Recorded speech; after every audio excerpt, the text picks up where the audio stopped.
Hello, welcome to Crime Bytes, the show where we talk about some truly bizarre and disturbing crime cases. My name is Liz, and today is True Crime Tuesday. Okay, so this will be our last episode before our Seven Sins of Summer series, and I'm super excited about that. But today is my first kind of part two. So much excitement, so much horror.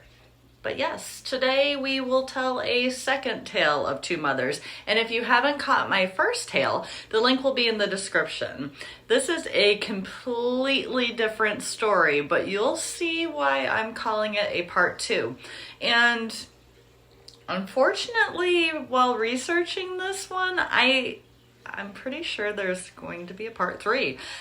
Or even more. And dear Lord, because two is more than enough.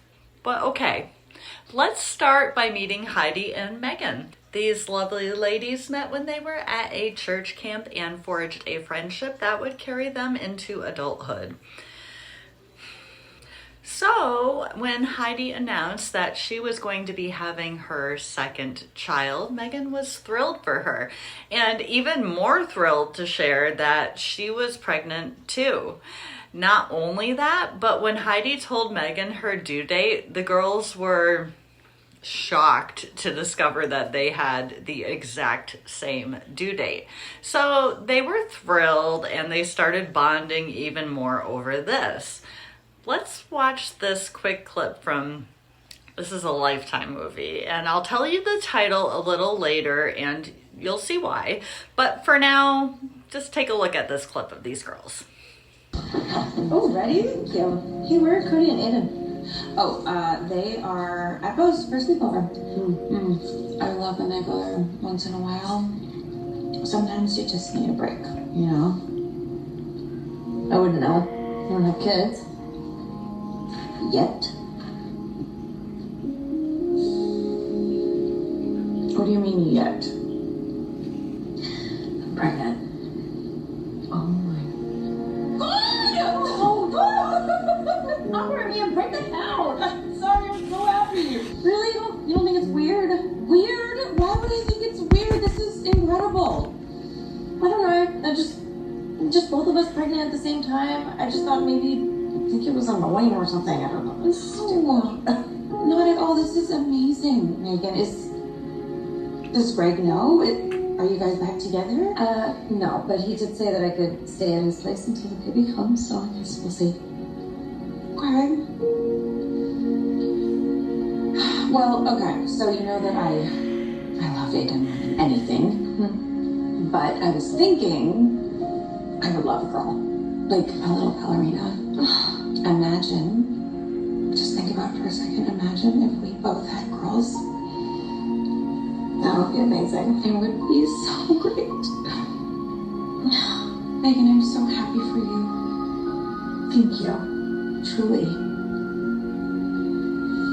So that's kind of how the girls were, just sweet and now excited to begin this journey together. Now, obviously, we have our friendship between Heidi and Magen, which will be the longest of the three relationships that we will be talking about today.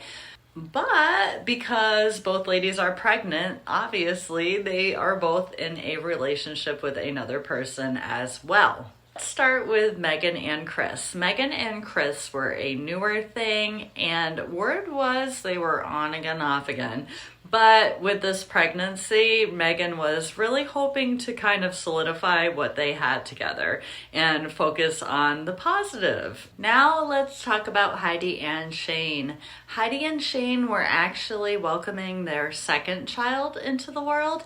Their first child was a little boy who was 6, so they had been together roughly a decade at the time of our story.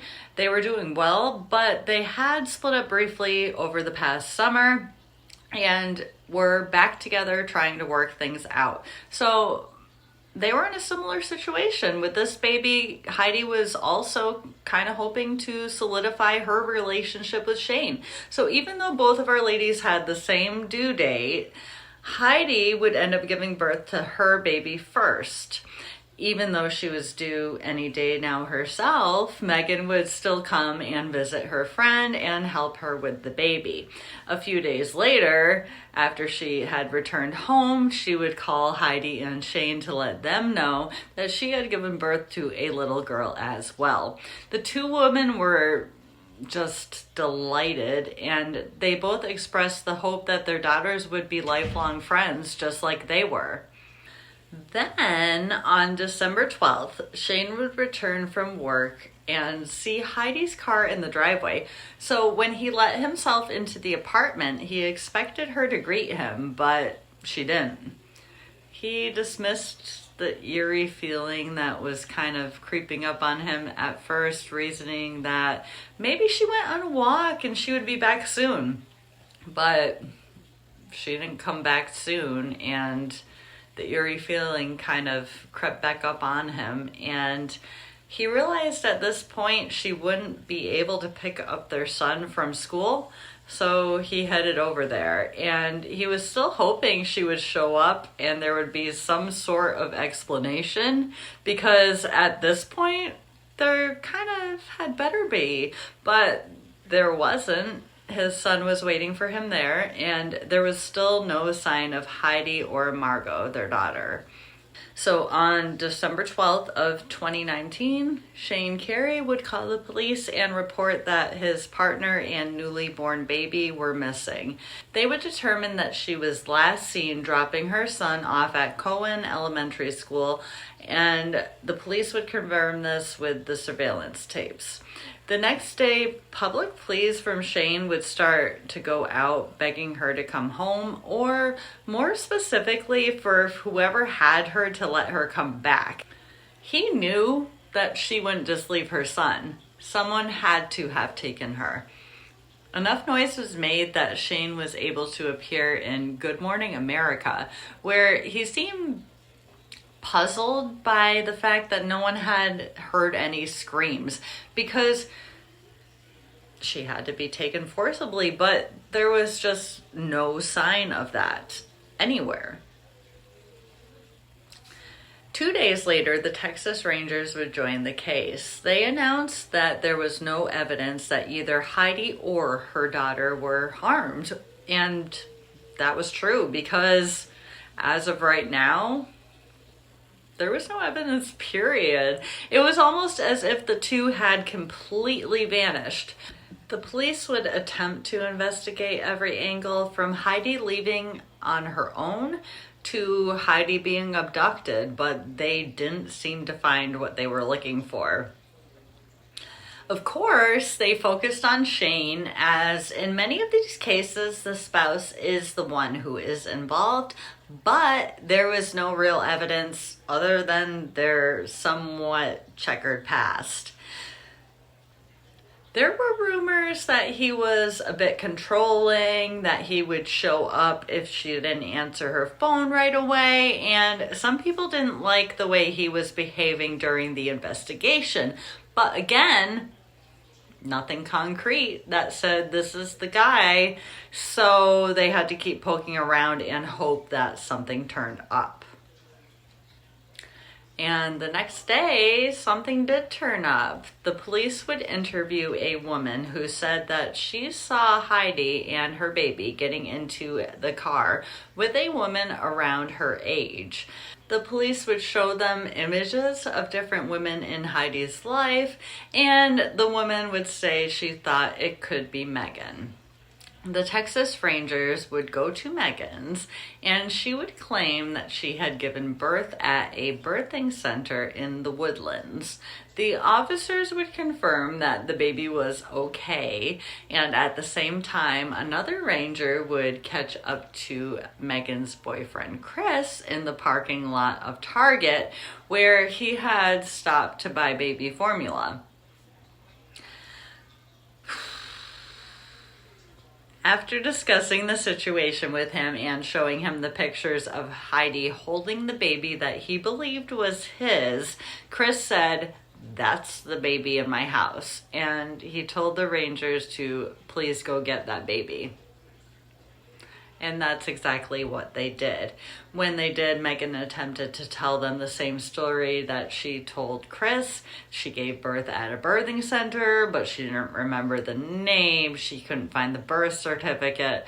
She didn't cover her bases, basically. With such a freaking elaborate scheme, and yet...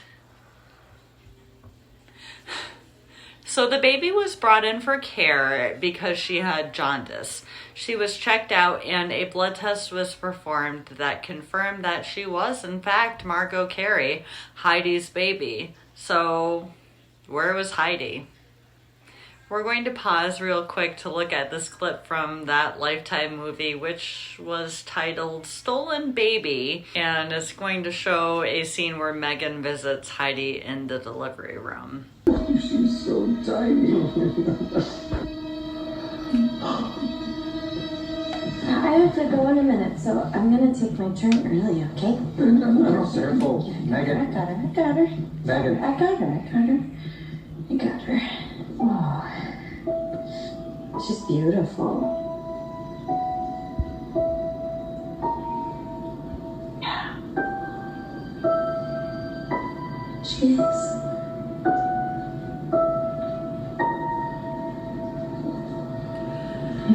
That's pretty much exactly what happened. It was Shane Carey's father, and everyone kind of shrugged it off. It was very off-putting to both Heidi and Shane's family.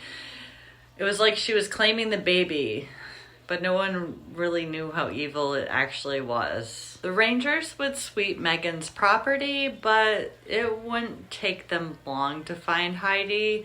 When they went to investigate Magen's car, they were met with a smell that told them exactly where she was.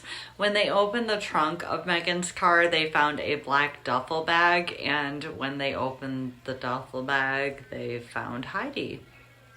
And with Heidi was a long dog's leash. Magen would later admit that she had used the leash and her hands to end Heidi's sweet life. How could she? Story just upsets me for so many reasons. Here's my thing, and this is the second case that we've covered like this. I loosely get where this plan might seem like it could work.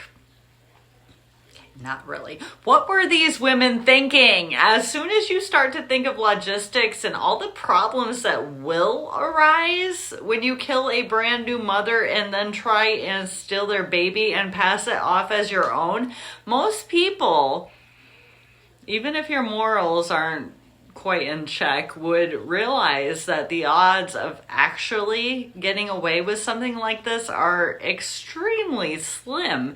But I guess the reason we're here is because people think this makes sense. And they try and carry these insane plans through.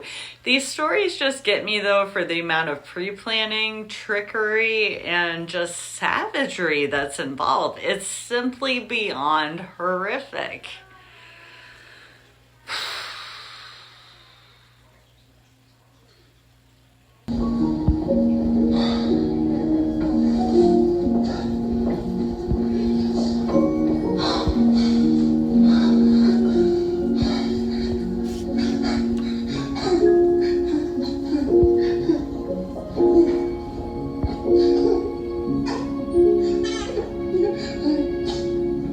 Heidi was killed, then put in this duffel bag. The bag was placed in the trunk of Miss Fieramusca's car. That's where she was found.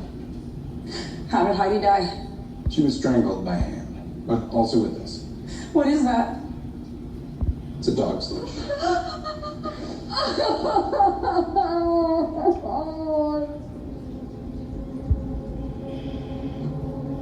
Magen, you told me Heidi was your best friend. You want to tell us why you did this?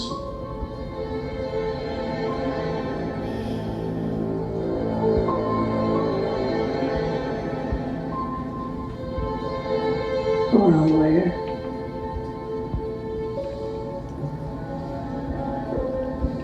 All right.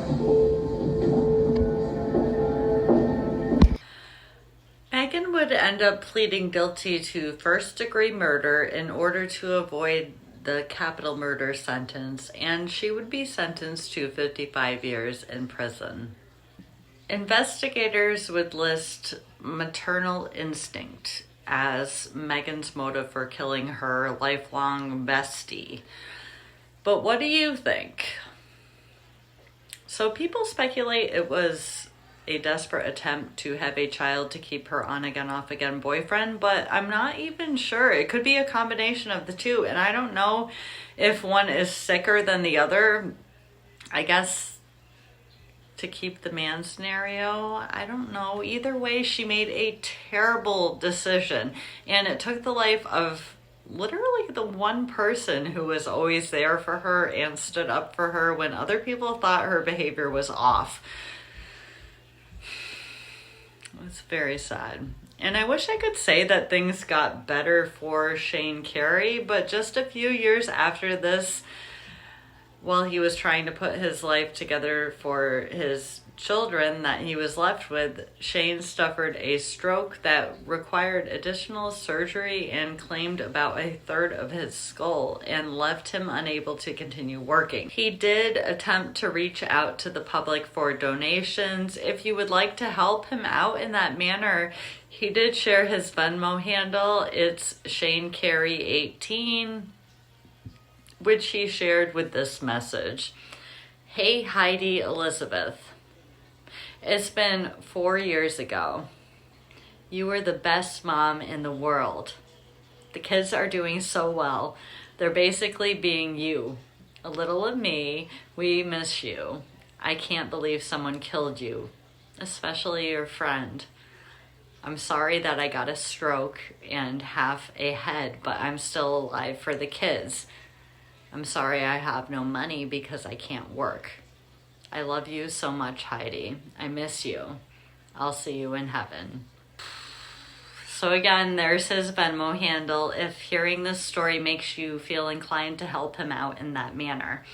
Also, if you want to hear a very similar story from Texas, heck with Texas, check out the link in the description to hear Tyler and Reagan's story. And that is going to do it for today, but as always, let's try to end today on a positive note. We're going to talk a little bit about the Texas Rangers today because I had to give them a Google to see exactly who they were and what they do. So here's what I found. They are described as unique figures in law enforcement and have been around since 1823. So one of the earlier documents relating to the Rangers describes an organization of a ranger force for the protection of the frontier of marauding and thieving parties and for the suppression of lawlessness and crime throughout the state. Apparently, early members had to bring their own horses and weapons. The earlier forces were volunteers. They don't do as much ranging or frontier settlement protection these days. Now they work with the Department of Public Safety and help assist with special criminal investigations like the one we talked about today. So that's pretty cool. Anyways, next week we kick off our Sinful Summer series. I'm not sure which sin we will start with, but I'm hoping we will have fun with it. Until then, please stay safe out there. Don't go hurting people and taking their babies.